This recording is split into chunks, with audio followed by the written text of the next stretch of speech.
Miss হবে না আপনার পছন্দের টিভি শো। দেখুন জি5 অ্যাপে একদম ফ্রি। আমার বাড়ি তো ওই কাজের লোকগুলোই নুন তেল হলুদ সব চুরি করে। ওই কাজের লোকগুলোই চুরি করেছে, ওদেরকে ধরতে হবে। আমরা কিছু করিনি আমরা কিছু। আমার ঘাড়ে কটা মাথা দাদা, মায়ের হাত চুরি হওয়ার আগে আমার মরণ হয়ে যাবে। এখনো স্বীকার করার হাতটা কোথায় রেখেছিস? তাহলে কিন্তু শাস্তি কম হবে। বল। চুরি করিনি। চুরি করিসনি? এত বড় অনাচার আমি করতে পারি না। সত্যি করে বল, মিথ্যা কথা বলবি না। বল, নালে কিন্তু থানায় নিয়ে গিয়ে খুব পাবো। বল।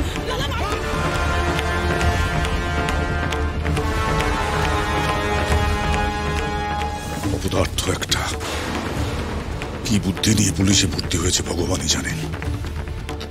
এই ঝামেলাগুলো মিটুক, এরও ট্রান্সফারের ব্যবস্থা করতে হবে। এখানে থেকে গেলে গন্ডগোল পাকিয়ে দেবে।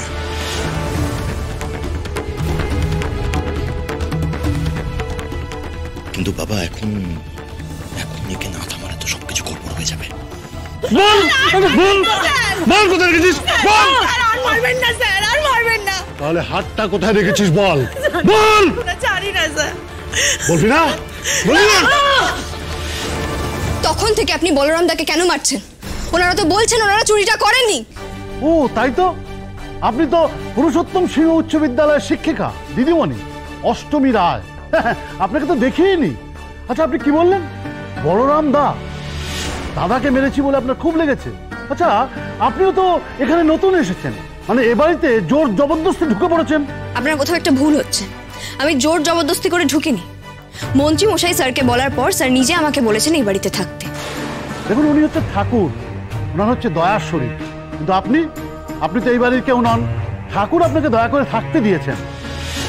দেখুন, আপনাকে তো সন্দেহের বাইরে রাখা যায় না। আপনি তো এই চুরিটা করতেই পারেন।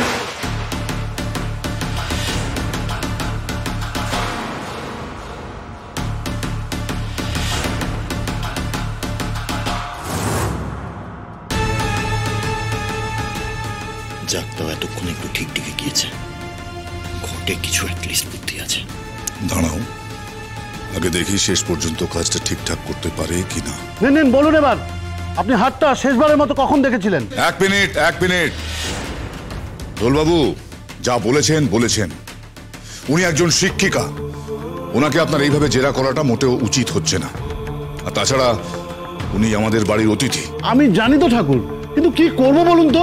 পুলিশের চোখে তো সবাই সমান, শুধু আপনি ছাড়া ঠাকুর। তাই আমাকে তো একটু জিজ্ঞাসাবাদ করতেই হবে। ভুল তো কিছু বলেনি, ঠিকই তো বলেছে। ও তো আমাদের বাড়ির কেউ নয়, বাইরে থেকে এসেই বাড়িতে ঢুকে পড়েছে। বলা তো যায় না কার মনে কি আছে।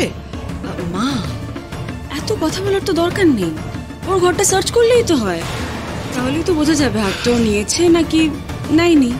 হ্যাঁ, চলুন আমার ঘরটা সার্চ করবেন। চলুন।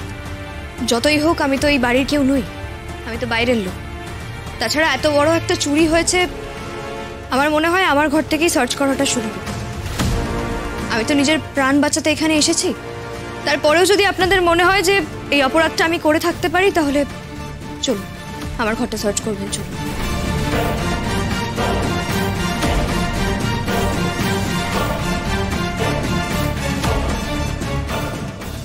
এসব কি হচ্ছে? না, অষ্টমী হার চুরি করতে পারে না। জি5 ডাউনলোড করুন আর সব এপিসোড দেখুন একদম ফ্রি।